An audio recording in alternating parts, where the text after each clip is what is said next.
God, before the alarm went off. It's day 3 of Salt Lake Comic Con 2018. Let's get into it.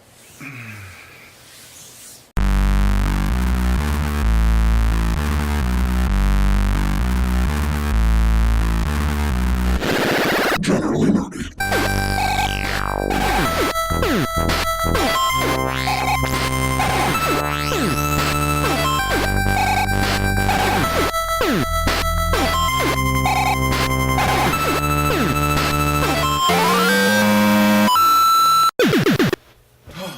So, part of wearing comfy shoes is comfy socks. Just something to consider. I don't always make sure to get my comfiest socks just because the shoes are slightly more important. You just want to make sure your socks do their job and, take some of that sweat off your feet so you don't get blisters and things, because that'll increase your chance of blisters. We didn't talk about stretching yesterday. Not as important on day 2, but it should be something to consider, especially if you're not in the greatest shape, like me. But stretching is definitely something to be done on day 3. And just real basic stretches, get your arms, shoulders loosened up. Your calves and your hamstrings are going to be crucial. You want to make sure that you get those good and stretched. We're running a little behind schedule, so we'll pick this up in the car. Anyway, there are a couple other things that we need to talk about for the next exit ahead. And that gets us to one of the things: transportation. GPS, if you're in a city that you don't know, again, pardon the clanking, that's the lens cap, and I can make this look better for you too. In a quarter of a mile, traffic circle ahead, and then the second exit onto West New Sycamore Drive. GPS is key if you're in a city you don't know, or even a city you're not super familiar with. It's very helpful, even if it's one that's not super accurate like mine, because apparently mine updates twice a year. But if you're by yourself and you don't know the city, the second exit ahead, then definitely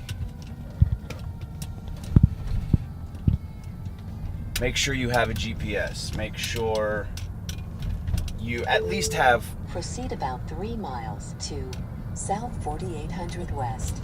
Make sure you at least have some sort of accurate map if you can't get your hands on a GPS. It's just incredibly helpful, and it's the best way to get to where you're going.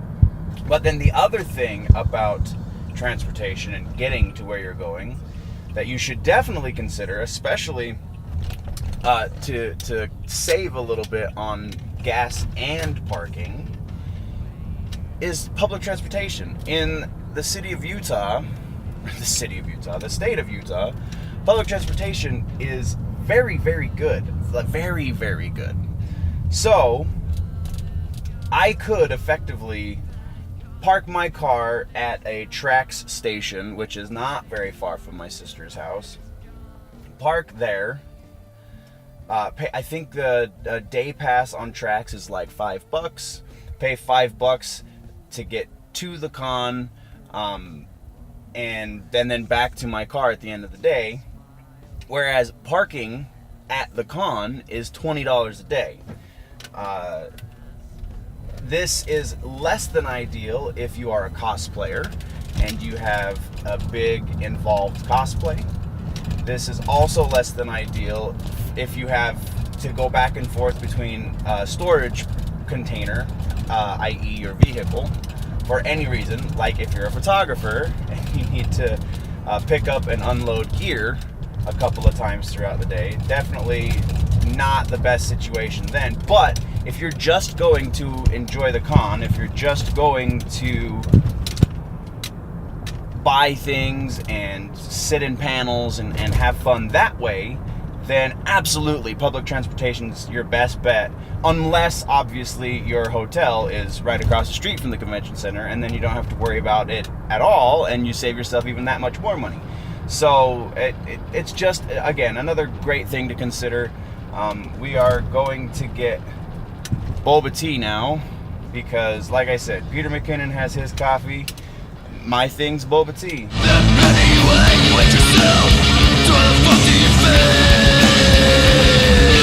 We're going to be interjecting into the video because day 3 just kind of got a little nuts, went a little crazy, things got away from me, and so yeah, here we are a little bit in the future, technically after day 3, but not much, talking about things that we were going to talk about on day 3, and we're just going to have to deal with it because that's the way things worked out.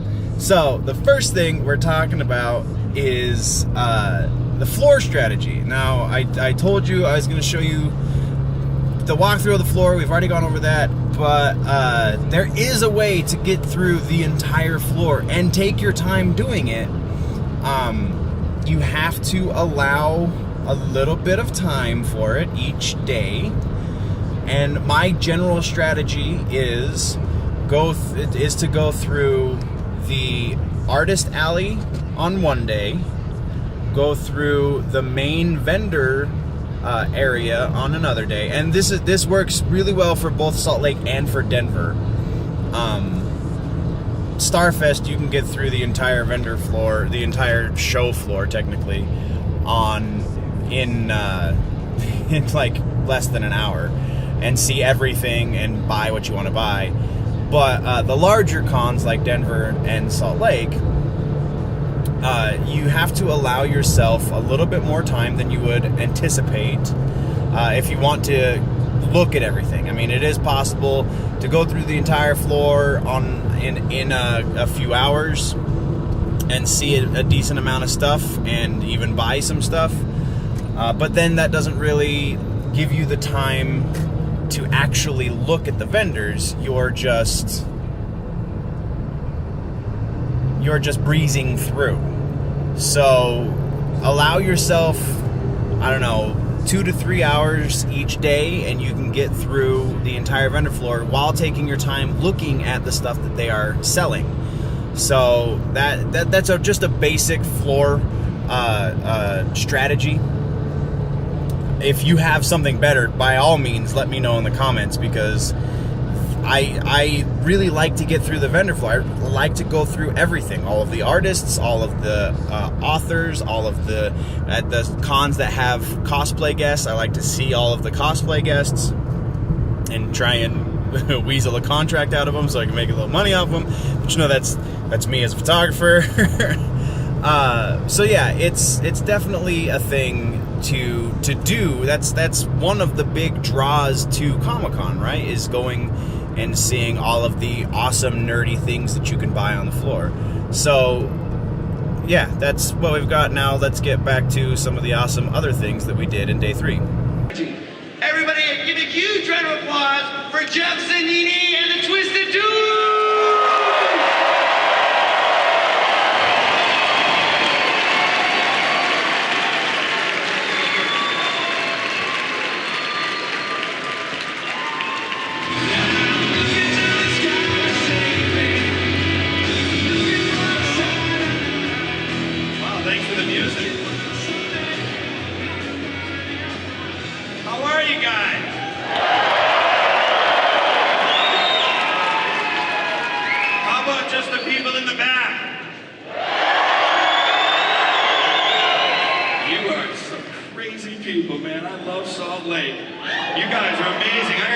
Started at 9 a.m., so thank you for hanging out and coming to see our little panel. We love you guys.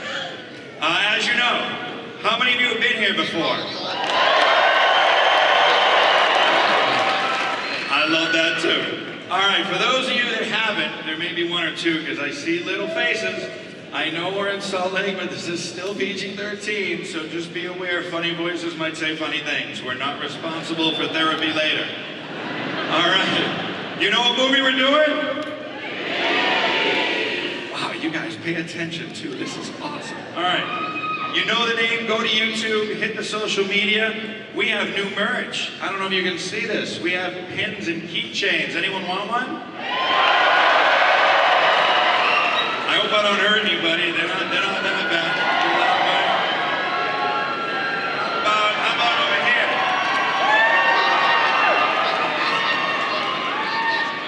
How about this side too? You guys are screaming. All right. I got a lanyard. Anyone want one?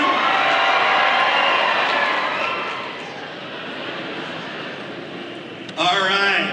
Guys, thank you so much for your support. You never know in the middle of this one what we might throw out. You never know. Just pay attention because you participate. You know that. All right. Let's get rolling. You know all about me. You don't need to hear anymore. Let's start bringing up the people you came to see. I can see her right here, folks. We have E.G. Daly in the house.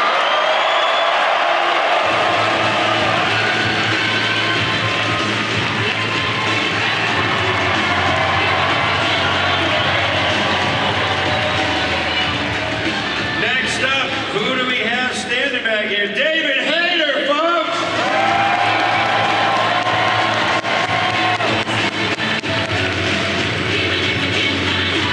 Next up, he is not visible. You know what? Charlie Adler's here, guys. Come on!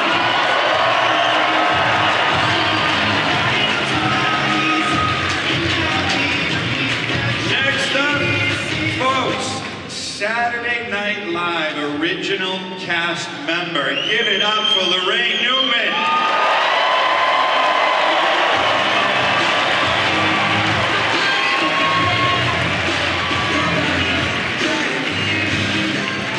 Last but not least, your official mascot, Salt Lake, Jess Harnett.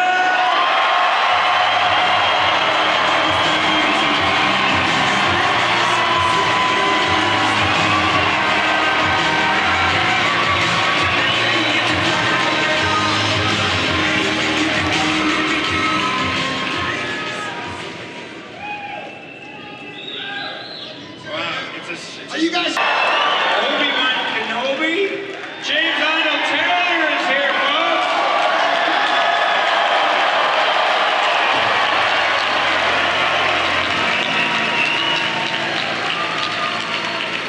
Oh, you never know who's going to show up to these.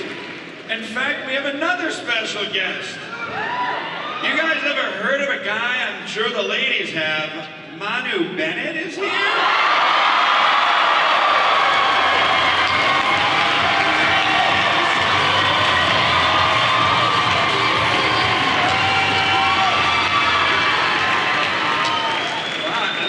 I just left the room. All right. Wow, thanks for coming by, guys. We're on page 30. They're double.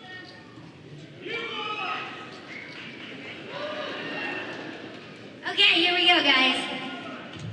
Narrator, that's me. Belle sneaks away to the West Wing, where she finds a handsome picture of a prince and a magic floating rose that doesn't seem to be weird to her at all. The beast enters. Why did you come here, you guys?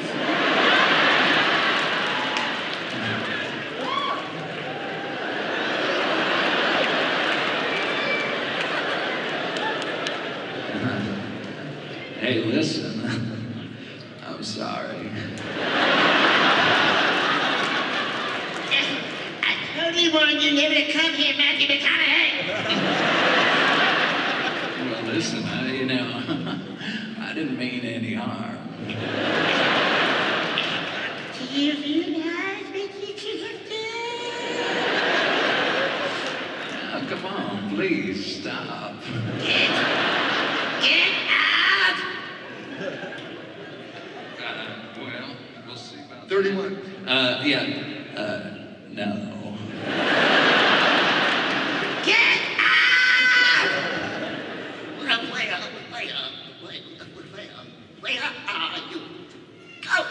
you going? Well, listen, Catherine Hepburn, I promise or no promise, I can't stay here another minute. Is there an echo in here? Oh, no. Wait, please, wait. Don't stop. Oh. It's a different show. Belle runs out of the castle and jumps on Philippe, who has apparently been waiting outside this whole time. In the blizzard! She rides into the night and is chased by anywhere between 7 and 34 wolves.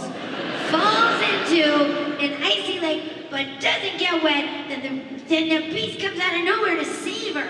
Somehow, Belle picked up the beast, put him on the horse, and went back to the castle. She's tending to his wounds.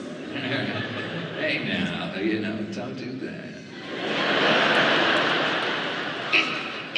I'm so pissed off right now. Just hold still. That hurts you guys, seriously. Well, if you'd hold still, it wouldn't hurt so much. Well, if you hadn't run away, this wouldn't have happened. I am so pissed off right now, I will kick you in the nuts. Respect my authority!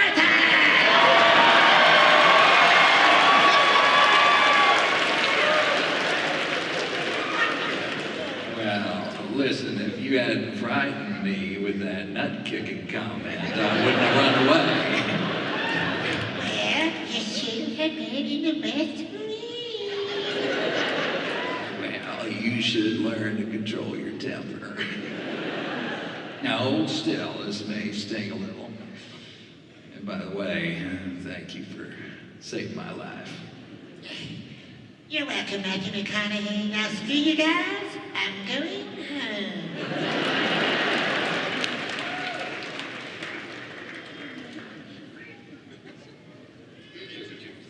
I lost my page, dang it. Okay, now we move back to Gaston's tavern where he's planning his deranged marriage to Belle with the crypt keeper and his psychic, not his boyfriend. Okay, now I don't usually leave the quarry in the middle of the night. Mr. Slate doesn't like it, But he said you'd make it worth my while. I'm listening. Well, it's like this. I've got my heart set on marrying Belle, but she needs a little persuasion.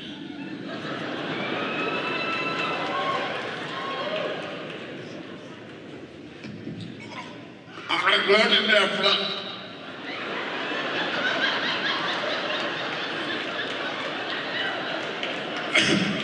Which was, I turned it down flat. Well, I hope you liked it. Everyone knows her father's a lunatic. He was in here tonight raving about a beast in a castle.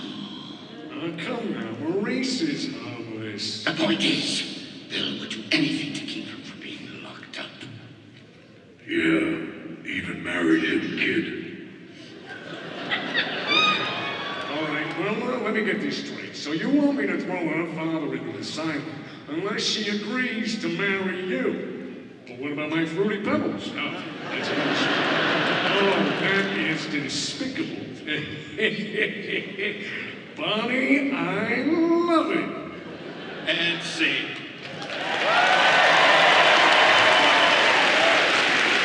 All right. Well, we gotta say.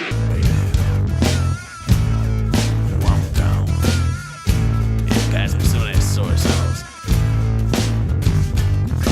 Ageless, genderless. Mongolia. Ageless, genderless. Cambodia. Ageless, genderless. Indonesia. Ageless, genderless. Vietnamese. Immigration. Immigration. Immigration. Become American. American. America! Excuse me, sir. Ma'am? Can I get a box to go? Box to go. Box to go.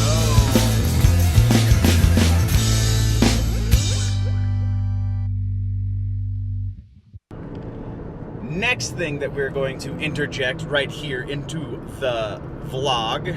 we're still vlogging, is the Celebrity Summit / Celebrity Guest etiquette. Now, the etiquette changes depending on the capacity to which you are at the convention.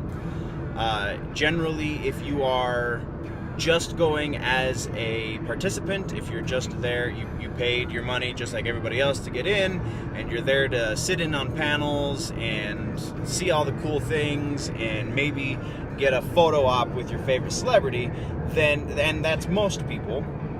Then general etiquette is relax. I mean, everybody gets nervous when they meet a celebrity hero or whatever you want to call them.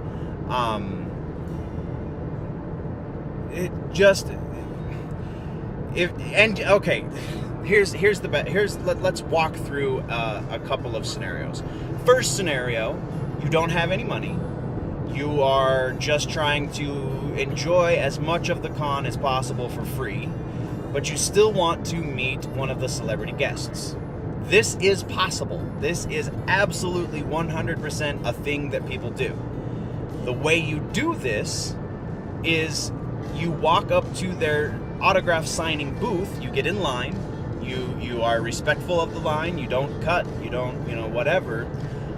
And when you get up to the booth, you're going to be met by one of their handlers, a manager, somebody who works for the con, something along those lines.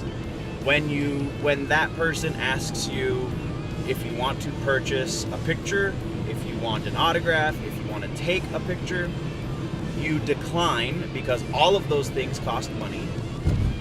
And after you decline, you say, I just want to meet them and say hi. This will get you a real brief meeting with the celebrity. It will also, this will get you a real brief meetup with the celebrity. You can shake their hand generally if they're okay with that. You can do pretty much anything barring, physical violence and things that are just generally inappropriate in public anyway.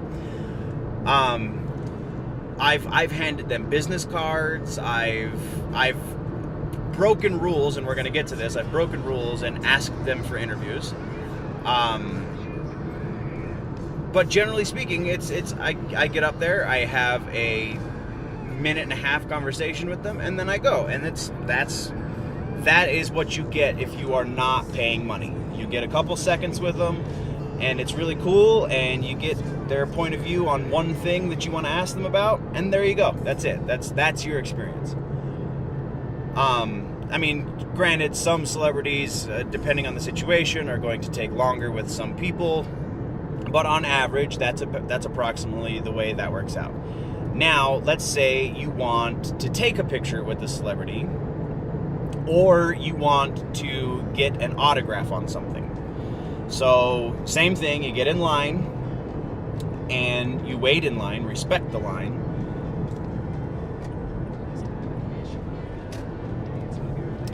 This time, though, when you get up to the handler and they ask if you want to purchase a photograph, or if you want something signed, or if you want to take a picture, then whichever of those things you are up there to do, and it generally can be any combination of those things. Notice there are 3 different things that I just listed, though. The first of which was purchase a picture.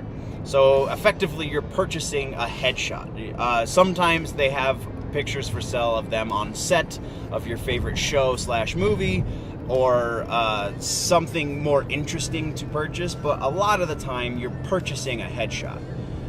These are the pictures that they paid a photographer, kind of like me, to take of them so that they can get jobs. There's nothing wrong with it. Sometimes they're a little old. I will acknowledge that. Often they're not, though. Often they're pretty recent headshot, and you pay and you get and then you can have that picture. It is another fee, usually, not always, depends on the celebrity, but usually it is another fee to get a signature on that picture. And then if you also want to take a picture with the celebrity, that is a third fee. So there, like I said, there's the 3 different pieces of this part. and usually they're really cool. If you want to pose in some goofy way, a lot of times most of the celebrities are absolutely down to do that.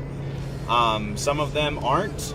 Just kind of depends on the con, depends on the day, depends on the person. So there's a lot of variables here. One thing that is definitely faux pas, something that you should not do, is oftentimes you'll see the celebrity guest walking through the vendor floor, getting to their booth where they're going to sign, or you'll see them leaving their panel room or something like that. They have security detail with them for a reason. That is not the time to approach them.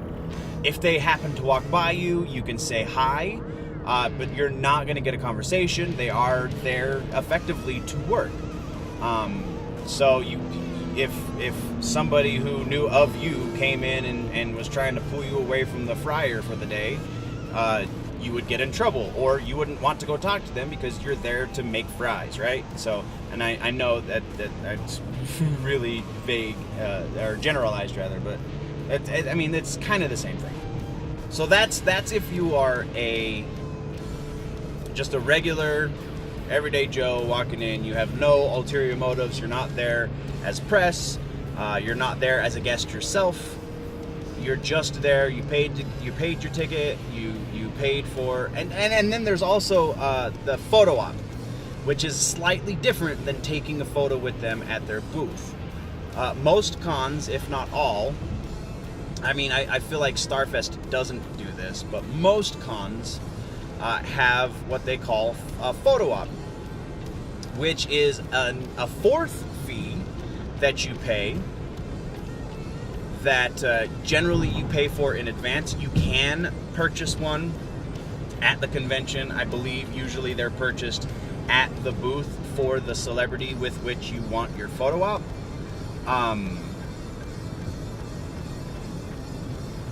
So you pay that fee, and it is not taken at that time at the booth. There is a separate area of the convention in which you will meet up again with this celebrity, and you'll get another couple of minutes this time, because you usually snap like 1 to 3 pictures, and then they let you keep one of those snaps. And so they have to print them, so you get the actual physical copy of the photo at a later date, or at a later time. I guess it's still at the con, but you have to go pick it up after the fact.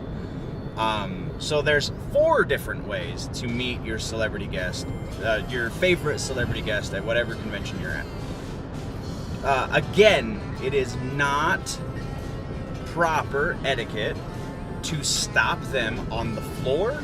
It is not proper etiquette to bombard them as they're going from one place to another. You will get shut down. You will get asked to move out of the way. If you are overly zealous about it, you will potentially be removed from the convention for the day. So if they're just traveling from spot to spot, that is not the time to talk to them. Respect their space, respect their wishes, and let them do the work that they are there to do. Now, if you are going as a guest of some sort, be it as a member of the press, which I get to do at some conventions, unfortunately not at Salt Lake, but if you are a guest of some sort, press, or some conventions like Salt Lake, they have cosplay guests. So if you've won a cosplay contest in the past, you have the opportunity to then be asked back to the convention as a cosplay guest, which you saw a really awesome time lapse of a diva cosplayer who won last year's cosplay contest with that really kick-ass diva cosplay. They were there. He got tickets for himself, his brother, and the Spartan, the guy in Spartan armor, Colorado. They all had cosplay guest passes, which means they got into the con for free for being awesome at cosplay. If you are there as a guest to any capacity, then the etiquette changes slightly, and only ever so slightly.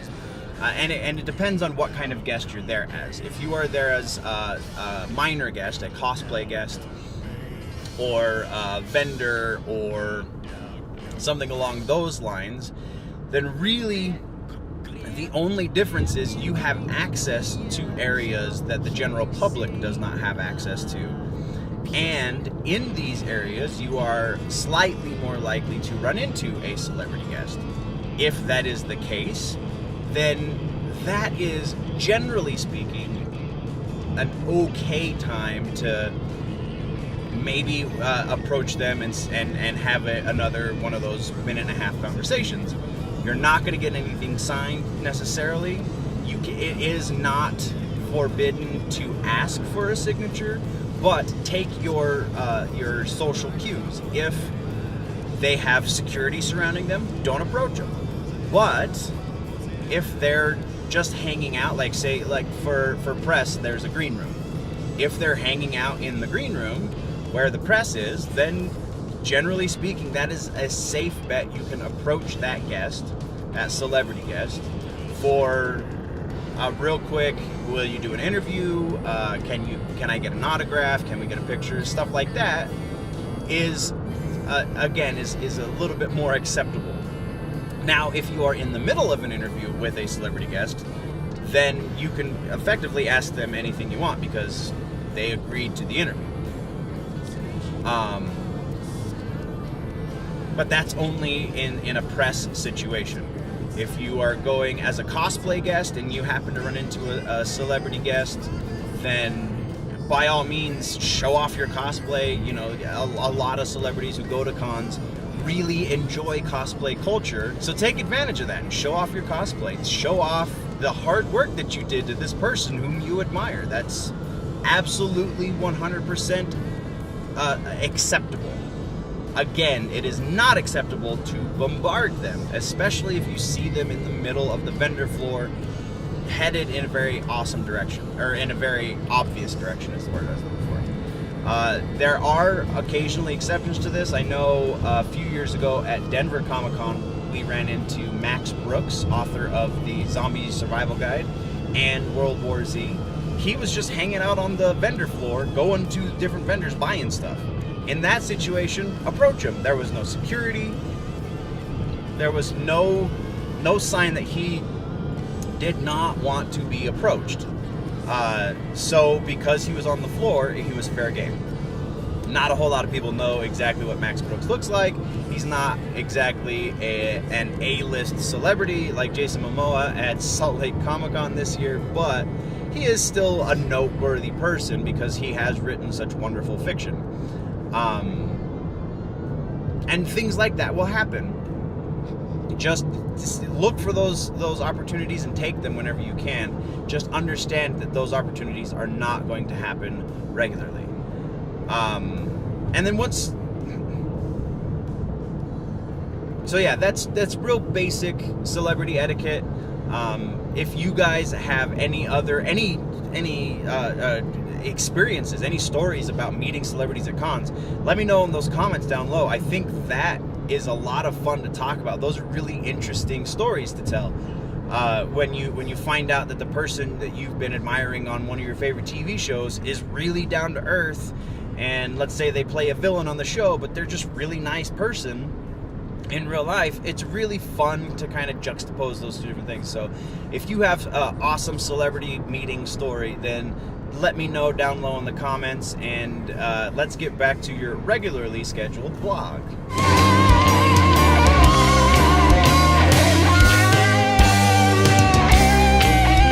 All right, now we are with one of our first interviews on the channel, JP Roth. How to Comic-Con. JP, what would be your advice if somebody was doing Comic-Con for the very, very first time? What would be your advice to that person? Breathe. Take it all in. You mean if they were exhibiting at the con for the first time, or they were a guest? Or if they were a guest, either or. Exhibiting is a very different thing, especially specifically here at Salt Lake. So let's go with exhibiting. I would say, as an exhibitor, it's really important to feel the vibe of people. There's an amazing vibe, like an undercurrent that kind of runs at a con. a real sense of camaraderie. There's a lot of friendship between complete strangers just because of the common shared interest. Right. So I think first-time attendee or first-time vendor, if you feel the vibe, you'll have the best time. Like, try and flow with the vibe. I know that might sound a little hippie, but it's really true. If the day is, you just kind of see what everyone's mood is and how everyone's feeling, and it becomes a very family atmosphere almost in a way, and it can really add to the day. For a vendor, it'll help you make way more money because you're in that same place. In the zone. Yeah, and for a first-time attendee, you won't be overwhelmed. Just stay with the flow. Be hippie about it. It's very tie-dye. Be tie-dye about it. It did sound so hippie, but it really is. There's nothing like the Comic-Con flow, the Comic-Con vibe. You just go with it. It's a lot of visual overload, a lot of sensory distractions, so just do it slowly. Yeah, there's 3 days, so you have a lot to see. JP Roth is a veteran of going to Comic-Cons. You do this one, you do Denver. What other cons do you do every year? I do all of them. All of them. There's 500 cons across the country. You do every single one. Well, this year I did 30 a year for 6 years. Wow. So I did a lot. This year I took the year off. I did Kansas at the beginning of the year and Salt Lake because I can't miss it. I will be doing one in Toronto and then one in LA, but that was me taking the year off. So that was still 5 shows. So 4. Either way, it's a lot. I've pretty much, I believe, done of the big ones. I've 500, I think, but then those are different sizes. They're all very small. I would say there's probably about 50 or 60 biggies, and I've definitely done all of those. Yeah. Absolutely. So Twice. the big 5, you did San Diego, New York, Salt Lake, obviously, because we're here. Arizona is Rose City, and then the 5th one is Denver. And I've done all of them, yeah. Yep. I've done all of those. I've done Rose City a few times, New York a few times. I'm taking a break from the big ones right now. So here's another great one. For a first-time vendor, if they can only do 2 cons, what would be your favorite 2 cons to vend? Oh, wow. Well, I love Salt Lake. It's fantastic. I would say don't go straight for the big shows. Right. Unless you're just a crazy person like me.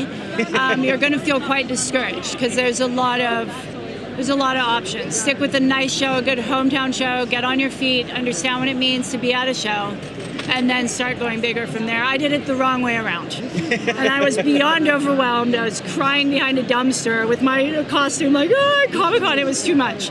So go slow, because otherwise you will be overwhelmed. You think you can handle it, but I started in San Diego. Well, actually, I started in Anaheim. Oh, okay. And then San Diego. And it was just... And then New York right afterwards. So, and then I kind of tapered down after that. Denver is an incredible show to start with. There's a really good show it used to be called Big Wow. It's up in San Jose. Okay. And I'm not sure what it's called right now, but that is an incredible first-time show. Everybody goes out there. They pull a lot of amazing artists out there, but it's calm. Everyone's there just for the art, and it's really cool. That's fantastic. Those are my answers for that. Rothic.com is the website. Again, JP Roth, you can see, I'm sure I've linked it somewhere, or the link to the interview is down in the description. So go check it out, and go check out Rothic.com. Thank you, JP. Thank you. And that, guys, is the end of day 3. So there were a couple of qualms that I had, a couple of issues. First of all, the schedule.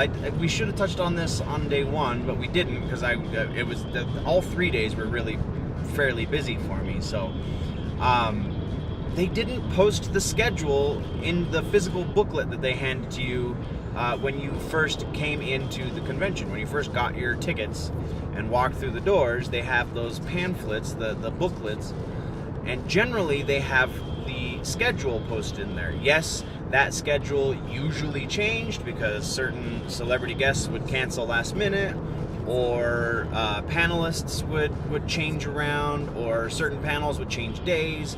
All kinds of things happen, but they still posted, and then you could update it yourself by checking the website.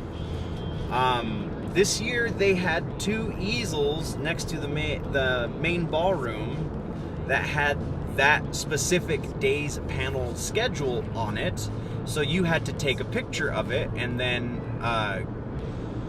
go from there. Like you take a picture of it, or you just go back to it every time you needed to check the panel schedule. So that was kind of an issue. And then the other issue I had this year was the scheduling in general. The panels just were not very good.